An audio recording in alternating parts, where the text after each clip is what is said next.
بسم اللہ الرحمن الرحیم۔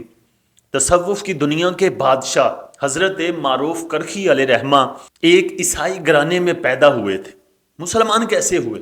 آپ کے بھائی کہتے ہیں کہ ہم بچپن میں کہیں پڑھنے جاتے تھے، جو استاد تھا وہ عیسائی تھا، وہ ہمیں عیسائیت کا درس دیتا تھا اور کہتا تھا کہ حضرت عیسیٰ علیہ السلام اللہ کے بیٹے ہیں، معاذ اللہ حضرت مریم اللہ کی بیوی ہے، اللہ حضرت عیسیٰ علیہ السلام کا باپ ہے۔ تو آپ کے بھائی کہتے ہیں کہ میرے بھائی معروف وہ یہ بات بولتے ہی نہیں تھے، بلکہ احد احد کہتے تھے اللہ ایک ہے، اس کا کوئی شریک، کوئی اولاد، کوئی بیوی نہیں ہے۔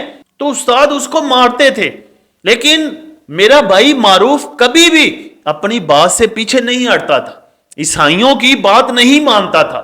ایک دن استاد نے بہت مارا، میرا بھائی اس پڑھنے والی جگہ سے بھاگ گیا۔ کہتے ہیں کہ ان کی والدہ نے کہا کہ میرا بیٹا جس دین پر بھی ہوگا میں بھی اسی دین پر ہوں گی۔ ماں کو بیٹے سے بڑا پیار ہوتا ہے، اولاد سے بڑا پیار ہوتا ہے، وہ اولاد کے لیے سب کچھ قربان کر دیتی ہے۔ جب کچھ عرصے بعد حضرت معروف کرخی علیہ رحمہ واپس آئے تو ماں نے پوچھا کہ بیٹا تیرا کیا دین ہے؟ تو انہوں نے عرض کی کہ اے میری ماں، میں مسلمان ہوں، میں دین اسلام پر ہوں، میں اسلام کو مانتا ہوں۔ ماں نے اسی وقت کلمہ پڑھا اور مسلمان ہو گئی، گھر کا گھر مسلمان ہو گیا۔ توحید پر قائم رہنے کی وجہ سے حضرت بشر حافی علیہ رحمہ کی وفات کے بعد کسی نے خواب میں دیکھا، پوچھا کہ آپ کے ساتھ اللہ نے کیسا معاملہ فرمایا؟ کہا اللہ نے مجھے بخش دیا، پوری جنت کو میرے لیے مباح فرما دیا، میں جہاں سے کھاؤں جہاں سے پیوں مجھے اجازت ہے، اللہ تعالیٰ نے مجھے یہ انعامات عطا فرمائے۔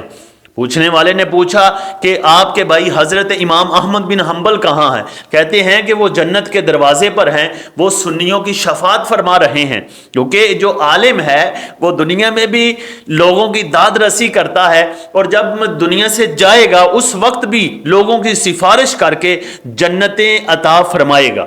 پھر سائل نے پوچھا کہ حضرت معروف کرخی علیہ رحمہ کا مقام کیا ہے؟